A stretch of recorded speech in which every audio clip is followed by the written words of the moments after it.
Hello everyone, welcome back. This is your Jogendra Kumar and in this video we are talking about the Krebs cycle. As you know about that, हमारी अभी तक की physics और chemistry पंच से series चल रही है, इसके वीडियो में अपलोड कर ही रहा हूँ। और आज आपका बायोलॉजी पंच का ये फर्स्ट वीडियो है जो काफ़ी इंपॉर्टेंट है, जिसको मैं ट्रिक के बेस पे आपको समझाना चाहता हूँ और बहुत ही इंपॉर्टेंट है।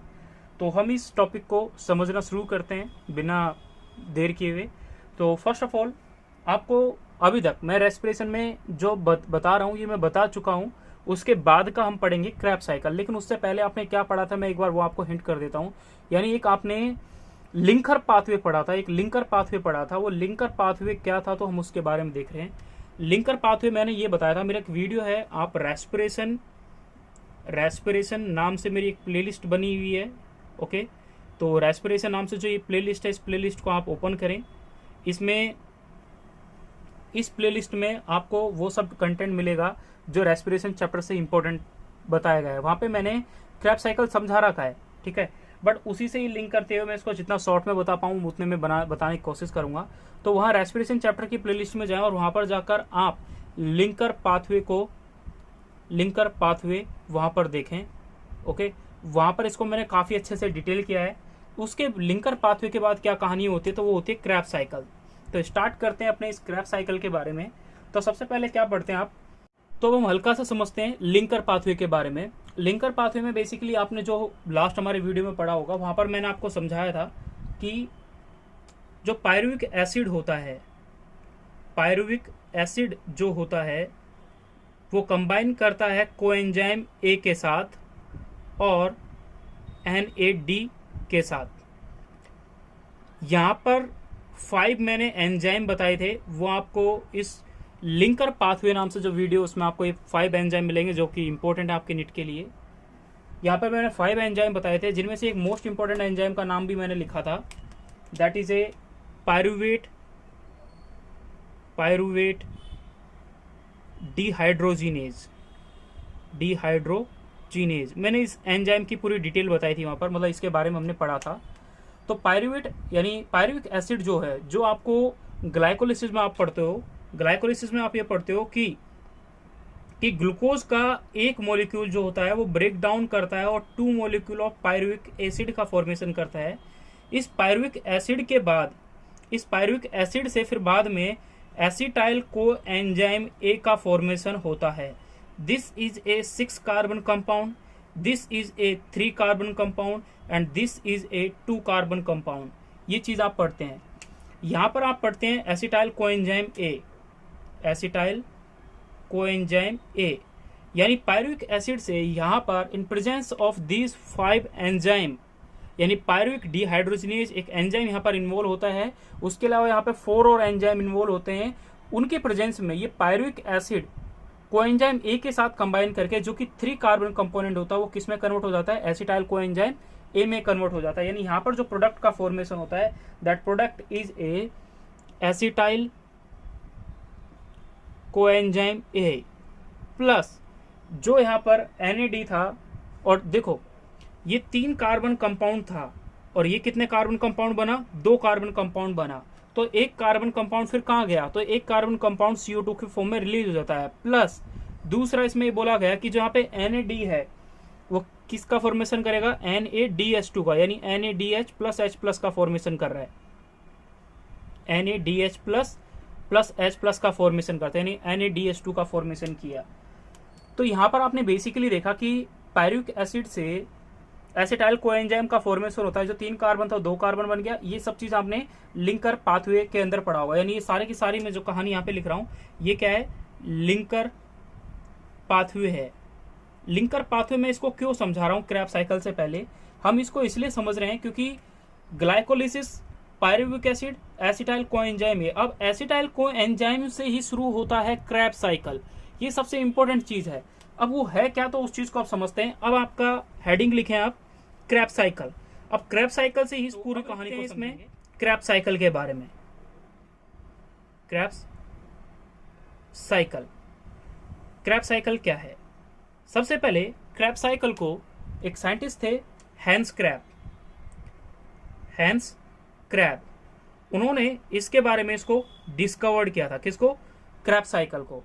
हैंस क्रैब ने इसके बारे में बताया था, क्रेब्स साइकिल के बारे में, इसलिए इसके बाद ही इनका नाम रख दिया गया, यानी साइकिल का नाम रख दिया क्रेब्स साइकिल, पहली चीज। दूसरा चीज क्या, इस क्रेब्स साइकिल के और भी नाम होते हैं, जिनमें से एक फर्स्ट नाम है सिट्रिक एसिड साइकिल, या फिर जिसको CACB कहा जाता है। क्यों कहा गया, क्योंकि ये सिट्रिक एसिड जो होता है, सिट्रिक एसिड जो होता है, this is a first stable product in Krebs cycle. Krebs cycle के अंदर जो फर्स्ट स्टेबल प्रोडक्ट बनता है वो क्या बनता है, सिट्रिक एसिड बनता है, इसलिए इसका नाम सिट्रिक एसिड साइकिल भी कहा जाता है। दूसरा, इसी को ट्राई कार्बोक्सिलिक एसिड साइकिल भी कहा जाता है, यानी TCA, इसको TCA भी कहा जाता है। ये आपको NCERT में ये नाम दे रखा है। तो Krebs cycle is also called as a citric acid cycle, this is also called a tricarboxylic acid cycle. अब हम इसी के बारे में पूरी कहानी को डिटेल करते हैं और स्टार्ट करते हैं किसके बारे में, क्रैब साइकिल के बारे में। तो क्रैब साइकिल का सबसे पहला पॉइंट आप नोट डाउन करें कि where is the Krebs cycle is occurring, तो आप बोलोगे this will be takes place in the, यानी ये कहां होती है, तो Krebs cycle is occurring inside the matrix of mitochondria. Mitochondria की जो मैट्रिक्स होती है उसके अंदर क्या हो रही होती है, क्रैब साइकिल प्रोसेस चल रही होती है। क्या चलेगी, कैसे, इस प्रोसेस के बारे में आप डिटेल करेंगे इसको, और क्या इसमें आपको इंपॉर्टेंट जानना है। तो सबसे इंपॉर्टेंट इसमें होता है ATP से रिलेटेड जो कंपोनेंट बनते हैं, यानी NADH2 और FADH2 और GTP, इन तीनों के फॉर्मेशन के बारे में हम किसके अंदर पढ़ेंगे, क्रैब साइकिल के अंदर पढ़ेंगे। उससे पहले मैं इसकी आपको एक ट्रिक बता देता हूं कि क्रैब साइकिल की एक ट्रिक है याद रखने की, जो आपको याद रखनी है। कैसे याद रखेंगे, तो इसके लिए एक ट्रिक आपको क्या याद रखनी है, सबसे पहली चीज लिखें CC is oxa, CC is oxa and su FMO। मैंने क्या वर्ड बोले, CC is oxa and su FMO, ऐसे आपको इसको याद रखना है। CC is oxa and su FMO। Numbering हम करते हैं इसमें यहां से 1 2, यानी 1 2 3 4, in between this and this, this and this 5, in between this 6 7 8 9 and 10। यानी कहने का मतलब क्या, Krebs cycle is occurring in the 10 step, first step to 10 step. Krebs cycle जो होता है वो 10 स्टेप में होता है, ये चीज आपको ध्यान रखनी है। ये आपके पास क्या है, ट्रिक है, ये आपके पास ट्रिक है याद रखने के लिए क्रैब साइकिल को। इसके अंदर कहां पर NADPH2, कहां पर FADH2 और कहां पर GTP का फॉर्मेशन होता है वो चीज मैं आपको बताऊंगा। इनका नाम आपको ऐसे सीक्वेंस में याद रखना है कि CC is oxa and su FMO। तो ये 10 आपको यहाँ पर कंपोनेंट लिख रखे हैं, 10 यहाँ पर मैंने नाम लिख रखे हैं, जिनमें से आपका हर एक का नाम अलग अलग होता है। तो स्टार्ट करते हैं अपने इस पूरे क्रैब साइकिल को समझने के लिए। तो आपने ट्रिक लिख लिया होगा, तो ट्रिक के बाद आप क्रैब साइकिल की स्टार्टिंग करते हैं। आपने सबसे पहले देखा सबसे पहले आपने ये देखा कि जो एसिटाइल कोएंजाइम A था, जो क्या था, एसिटाइल कोएंजाइम A का जो फॉर्मेशन हुआ, वो एसिटाइल कोएंजाइम जो है वो कंबाइन करता है किसके साथ, ऑक्जेलो एसिटिक एसिड के साथ। किसके साथ, ऑक्जेलो एसिटिक एसिड के साथ कंबाइन करता है और फर्स्ट स्टेबल प्रोडक्ट का फॉर्मेशन करता है। The first stable product is the citric acid. क्या नाम लिखा है उसका मैंने, सिट्रिक एसिड। यानी एसिटाइल कोएंजाइम A भी बना पायरुविक एसिड से, जो जस्ट अभी मैंने थोड़ी देर पहले स्टार्टिंग में बताया। Acetyl coenzyme A is condensation with the oxaloacetic acid to form a citric acid. अब ये किसी न किसी एंजाइम की प्रेजेंस में तो हो रहा होगा। तो अभी मैंने कुछ नहीं किया, इस चीज को समझने के लिए पहले मैं अलग से आपको जो मैंने ट्रिक के वर्ड लिखे थे मैं उनको लिख देता हूं और फिर आपको इसको समझाते हैं। C is oxa and su FMO। ये चीज मैंने लिख दी। मैंने कुछ नहीं लिखा, एक क्लॉक सी बनाई है, उस क्लॉक में मैंने कुछ नहीं लिखा, उस क्लॉक में मैंने लिखा है CC is oxa एंड सुसु FMO। ये मैंने आपको यहाँ पे लिखा हुआ दिखाया है। अब इस पूरी कहानी में कुछ नहीं हुआ, इसी के ही नाम को हम पूरा करेंगे। आपको पता है एसिटाइल को एंजाइम ए जो था वो कंबाइन करा ऑक्जेलो एसिटिक एसिड के साथ, और कंबाइन करके किसका फॉर्मेशन करता है? सिट्रिक एसिड का। किसका फॉर्मेशन करेगा? सिट्रिक एसिड का फॉर्मेशन होगा। कब होगा? जब acetyl co enzyme A is combined with ऑक्जेलो acetic acid. दोस्तों मैं यहाँ पे वर्ड पूरे लिख रहा हूँ और कुछ वर्ड मैं यहाँ पे शॉर्ट में लिख रहा हूँ, यानी यहाँ पे लिखा है ऑक्जेलो एसिटिक एसिड। ये कंबाइन करता है, यानी इसका कंडेंसेशन होता है with acetyl coenzyme A to form a citric acid. अब सिट्रिक एसिड से फॉर्मेशन होता है किसका? सिस एकोनिटेज का फॉर्मेशन होता है। सिट्रिक एसिड से फॉर्मेशन हुआ सिस एकोनिटेज का। फिर सिस एकोनिटेज से फॉर्मेशन होता है, इसका मतलब यहां पर हो जाएगा आपके पास, इसका मतलब यहां पर हो जाएगा आइसोसिट्रेट। यहां पर इसका फॉर्मेशन हुआ। आइसोसिट्रेट से फॉर्मेशन हुआ ऑक्जेलो सक्सिनेट का। किसका हुआ? ऑक्जेलो सक्सिनेट का फॉर्मेशन होता है। ऑक्जेलो सक्सिनेट से फॉर्मेशन होता है किसका? Alpha keto glutaric acid. Alpha keto glutaric acid का फॉर्मेशन होता है। किससे हुआ? ऑक्जेलो सक्सिनेट से। ऑक्जेलो सक्सिनेट से जब अल्फा कीटो ग्लूटारिक का फॉर्मेशन होता है, अल्फा कीटो ग्लूटारिक एसिड से फॉर्मेशन होता है सक्सिनिल को एंजाइम में। सू का मतलब हो गया सक्सिनिल, यानी सक्सिनिल को एंजाइम ए का फॉर्मेशन होता है। सक्सिनिल को एंजाइम से फॉर्मेशन होता है सक्सिनेट का फॉर्मेशन हुआ। सक्सिनेट का फॉर्मेशन हुआ। सक्सिनेट से फॉर्मेशन होता है फ्यूमेरेट का। फ्यूमेरेट से फॉर्मेशन होता है मैलेट का। ये सारे प्रोसेस चल रही है। तो इससे इसका फॉर्मेशन हुआ, इससे इसका फॉर्मेशन, और फाइनली इससे ऑक्जेलो एसिटिक एसिड का फॉर्मेशन हो जाता है। तो ये अभी तक आप क्या देख रहे हैं? क्रेब्स साइकिल के बारे में। तो क्रेब्स साइकिल में आपने सबसे पहले क्या चीज देखी? This is the Krebs cycle. ठीक है, इस क्रेब्स साइकिल में आपने CC is oxa and alpha मतलब एंड सू FMO, ये चीज मैंने लिख दी आपको। ये पूरी क्रेब्स साइकिल है। क्रेब्स साइकिल में अलग अलग जगह पे मैंने बोला कि इसके आगे से आपको काउंटिंग करनी है, यानी यहां पर लिखना है 1 फर्स्ट, यहां पर लिखना है सेकंड, यहां पर लिखना है आपको थर्ड, यहां पर लिखना है आपको 4 5 6 7 8 9 एंड 10। ये 10 स्टेप हो गए। अब इन 10 स्टेपों में ही आप सारी कहानी को समझोगे। इन 10 स्टेप में ही आप सारी कहानी को समझोगे। क्या समझोगे? कि कहां पर क्रेब्स साइकिल, इसी में अब मैं 10 स्टेप से आपको सारी की सारी FADS2 NADS2 इन सब चीज के बारे में, फॉर्मेशन के बारे में पढ़ेंगे। तो आपने अब ये यहां तक बना लिया। अगर यहां तक बना लिया तो हम आगे वाले स्टेप के बारे में डिटेल करेंगे और स्टार्ट करते हैं अपने इस क्रेब्स साइकिल की पूरी डिटेल के बारे में, जो आपको ज्यादा नहीं जानना। आपको ये 10 स्टेप आपने याद कर लिए। उस 10 स्टेप के बाद नेक्स्ट स्टेप आपको याद रखना है इन नंबरिंग को। नंबरिंग मैंने सिट्रिक एसिड के पहले से लिखा है, इस चीज को आपको ध्यान रखना है।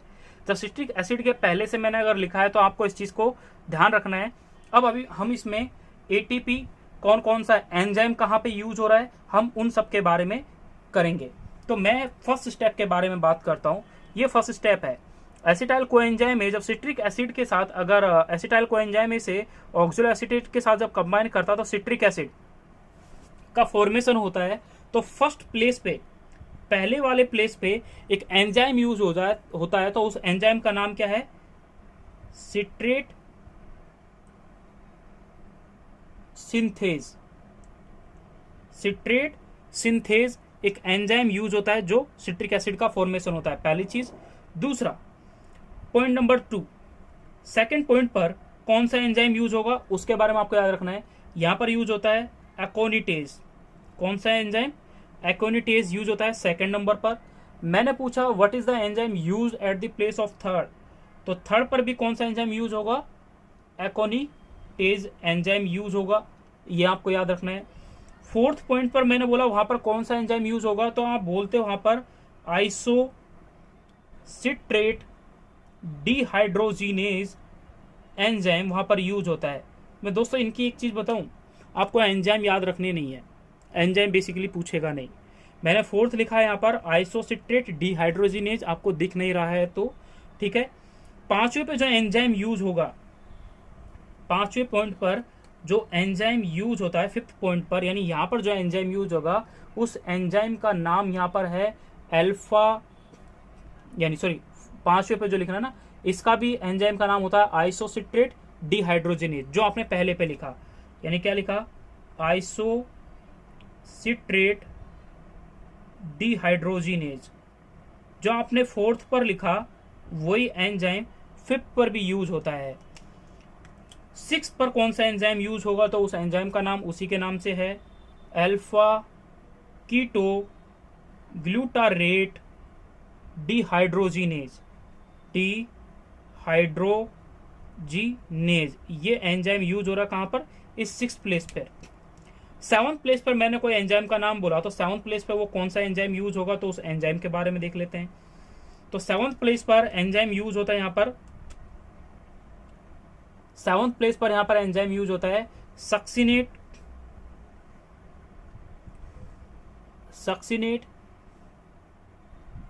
थायोकाइनेज। सक्सिनेट थायोकाइनेज यहां पर एक एंजाइम यूज होता है। This is the most important, ये आपको याद रखना है। सक्सिनेट थायोकाइनेज एंजाइम यूज हो रहा है किस स्टेप पर? सेवंथ स्टेप पर। फिर एट्थ स्टेप पे मैंने एंजाइम कौन सा यूज होगा उसके बारे में देख रहे हैं। तो यहां पे मैं लिख रहा हूं सक्सिनेट डिहाइड्रोजिनेज। नाइन्थ पर कौन सा एंजाइम यूज होगा? फ्यूमेरेज। और 10th पर कौन सा एंजाइम यूज होगा, तो वो होता है मैलेट डिहाइड्रोजिनेज। दोस्तों एक चीज याद रखना, जहां जहां पर भी मैंने डिहाइड्रोजिनेज लिखा है ना, उन वर्ड को आप अच्छे से ध्यान रखना कि कहां कहां पर आपने डिहाइड्रोजिनेज लिखा है। एंजाइम आपने लिख लिए, ये सारी कहानी आपने अब यूज करके मतलब यहाँ तक समझ लिया। This is the citric acid cycle के जितने भी एंजाइम थे वो आपने 10 के 10 जो एंजाइम यहाँ पर यूज हुए वो सब के सब आपने लिख लिया। अब हम क्या करते हैं, इस क्रेब्स साइकिल के अंदर हर एटम का क्या देखते हैं? उनके कार्बन नंबर, जो कि बहुत इंपॉर्टेंट है। बहुत इंपॉर्टेंट है क्या मतलब कि सिट्रिक एसिड जो होता है this is a 6 carbon component, यानी सिट्रिक एसिड से आप ऑक्जेलो सक्सिनेट तक आते हैं तो ये कितना कार्बन कंपोनेंट होता है? 6 कार्बन मोलिक्यूल है। यानी क्या? Citric acid is 6 carbon, cis aconitate isocitrate और ऑक्जेलो एसीटेट क्या है? 6 कार्बन मोलिक्यूल होता है। अल्फा कीटो ग्लूटारिक एसिड जो होता है this is a 5 carbon molecule, ये 5 कार्बन मोलिक्यूल है। और इसके बाद के जितने भी मोलिक्यूल हैं ये वाले, ये सारे के सारे कितने कार्बन मोलिक्यूल होते हैं? 4 कार्बन मोलिक्यूल। अब सबसे इंपॉर्टेंट चीज आपने क्या चीज यहां पर देखी, ये 5 कार्बन मोलिक्यूल बैठा हुआ है दर्जे अल्फा कीटो ग्लूटारिक एसिड। इससे पहले के जितने भी कंपोनेंट हैं, मोलिक्यूल हैं, वो सबके सब क्या हैं? 6 कार्बन मोलिक्यूल हैं। इसके बाद के जितने भी कंपोनेंट है वो कितने हैं? 4 कार्बन मोलिक्यूल है। आपको ये पहले मैंने बताया है जस्ट कि ये 2 कार्बन मोलिक्यूल होता है। ये 2 कार्बन मोलिक्यूल और ये 4 कार्बन मोलिक्यूल कंबाइन करेंगे तो 6 कार्बन मोलिक्यूल का फॉर्मेशन करेंगे, that is a citric acid cycle. This is the first stable product of the Krebs cycle और TCA cycle. That's why this is also called as a citric acid cycle. ये 4 carbon molecule, ये 4 carbon molecule, 4 4 4 यानी oxalo acetic acid तक succinyl coenzyme A से 4 carbon molecule present है। ये carbon number देखा दोस्तों, ये इंपॉर्टेंट है। आपसे क्वेश्चन पूछा जाता है कि कौन सा कंपोनेंट लिखा जाता है और बोल देते हैं कि इसकी कार्बन नंबर बताओ, यानी कौन कौन से मॉलिक्यूल है जिनकी 6 कार्बन मॉलिक्यूल है, तो ये लिखा आ जाता है। ये क्वेश्चन है पीएमटी का अपने आप में। पहली चीज ये समझनी है आपको। अब जब आपने इस चीज के बारे में जाना कि 6 कार्बन मॉलिक्यूल, आपने मतलब ये पूरे कार्बन संख्या इसके बारे में जान लिया, तो ये आपका मैक्सिमम पोर्शन यहाँ पर कवर हो गया। अब इस पूरे पार्ट का एक सबसे इंपॉर्टेंट पॉइंट आप यहां पर समझें। यहां पर 6 कार्बन थे, ऑक्सिलो एसिटिक एसिड में 6 कार्बन थे, यहां तक 6 कार्बन है, लेकिन यहां पर 5 कार्बन हो गए। इसका मतलब यहां पर यह है कि यहां पर एक CO2 रिलीज्ड आउट हो गया, यानी फर्स्ट डीकार्बोक्सिलेशन। डीकार्बोक्सिलेशन मतलब क्या, मैंने यहां पर बोला first decarboxylation, carboxylation is takes place at in between oxaloacetic acid से अल्फा कीटोग्लूटारिक एसिड के बीच में, यानी इन दोनों के बीच में फर्स्ट डीकार्बोक्सिलेशन होता है। That's important.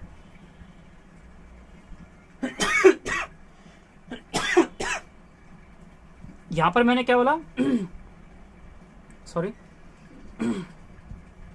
इस ऑक्सिलो सक्सिनेट से एक कार्बन अगर, यानी 6 कार्बन, 6 कार्बन मॉलिक्यूल ये है, 6 कार्बन से कितना मॉलिक्यूल रह गया, 5 कार्बन रह गया, तो एक CO2 इससे क्या हो गया, रिमूव हो गया। दैट्स मीन फर्स्ट डीकार्बोक्सिलेशन यहां पर हो गया। पहली चीज याद रखनी है।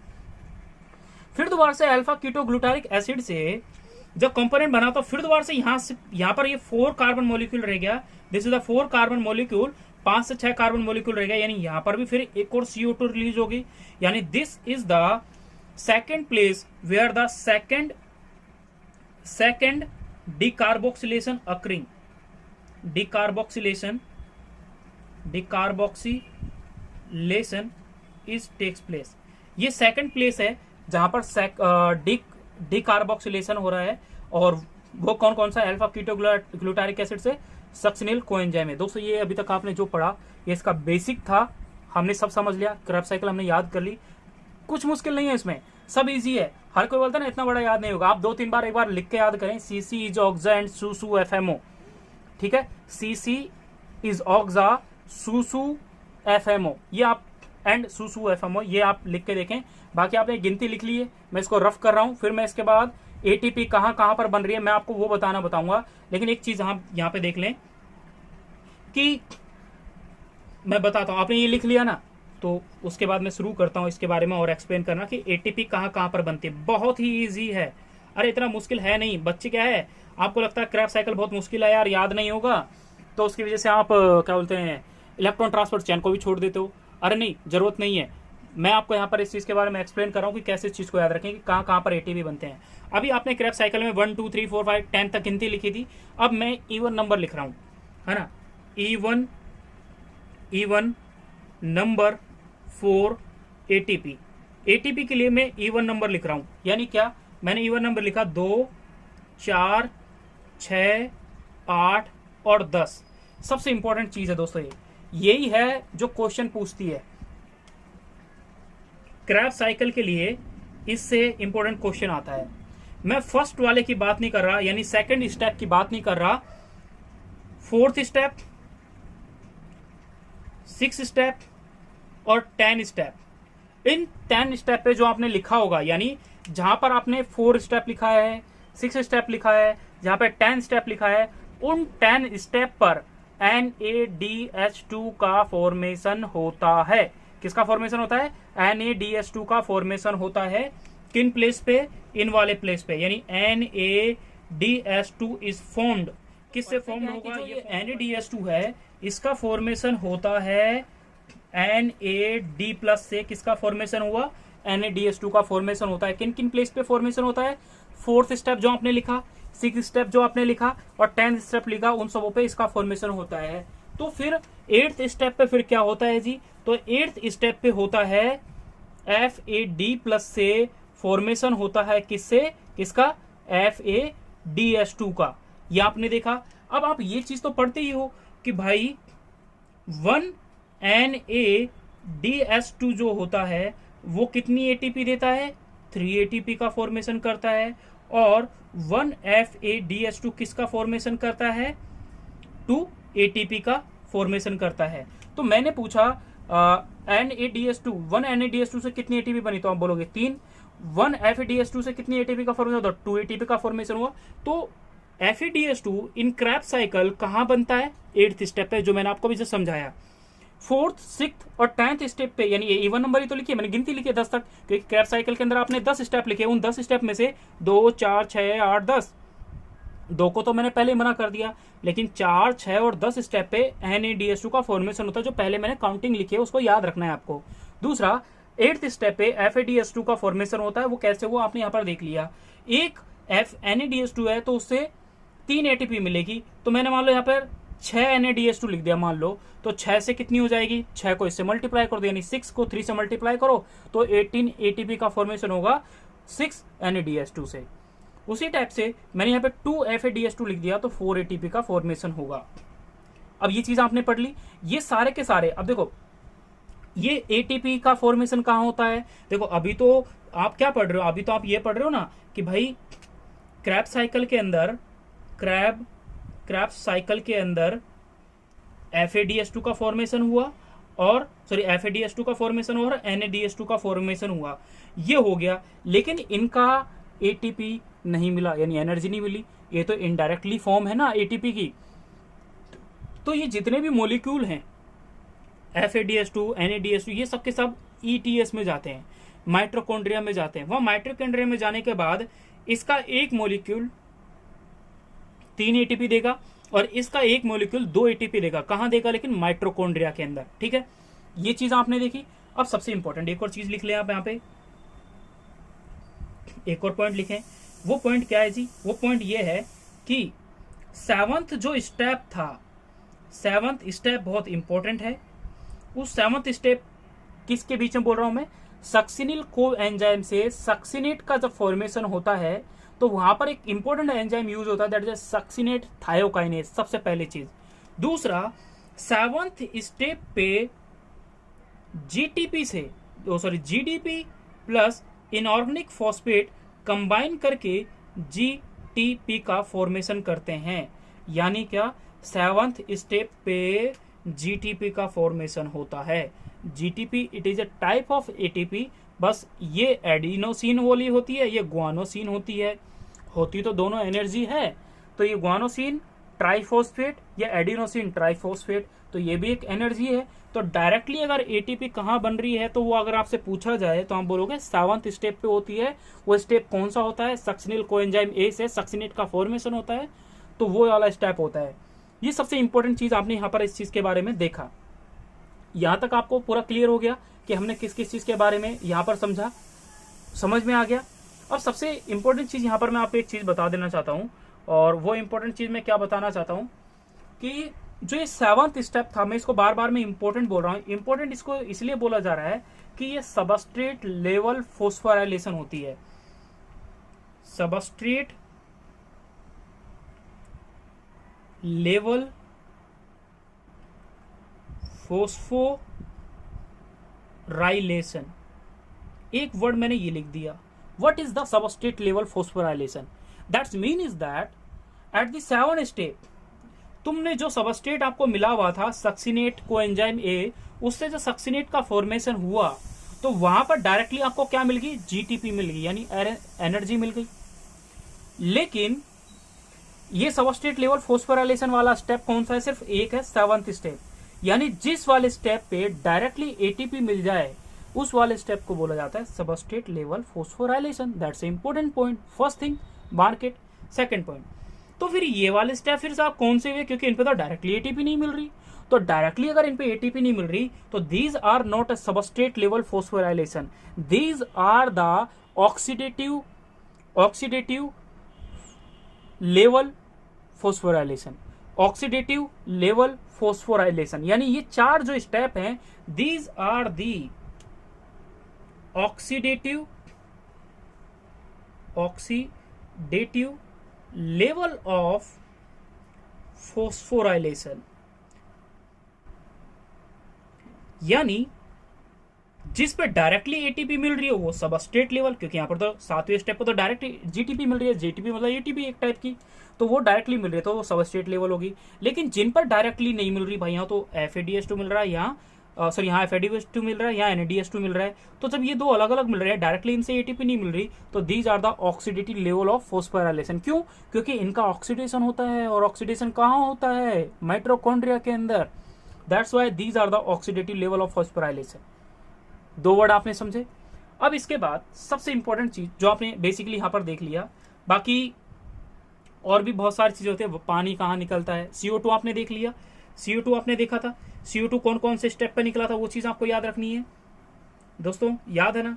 तो ये आपका क्रैब्स साइकिल की पूरी कहानी थी जो आपको आनी चाहिए, और ये बहुत इंपॉर्टेंट था। मैं इसी के बारे में यही बताऊंगा कि कितनी एटीपी बनी, कहाँ बनी, क्या बनी, वो चीज आपको याद रखनी है। सबस्ट्रेट लेवल मैंने बता दिया और ऑक्सीडेटिव लेवल मैंने दोनों बता दिए। क्यों? क्योंकि इसके बाद जस्ट मैं आपको डिटेल करूंगा किसके बारे में, ETS के बारे में, जो इसी से रिलेटेड है और इसी के बारे में डिफाइन करेगा। तो दोस्तों अगर वीडियो आपको बहुत अच्छा लगा हो या फिर बहुत ही अच्छा लगा हो तो प्लीज शेयर करें, अपनी एक कमेंट दसें कि जो आपको कितना अच्छा लगा इसके बारे में, कि आपको इतना अच्छा लगा कि भाई हाँ ठीक है हमारे लिए नॉर्मल है, या फिर आपको बहुत अच्छा समझ आया, तो प्लीज शेयर करें, सपोर्ट करें, and thank you for watching video.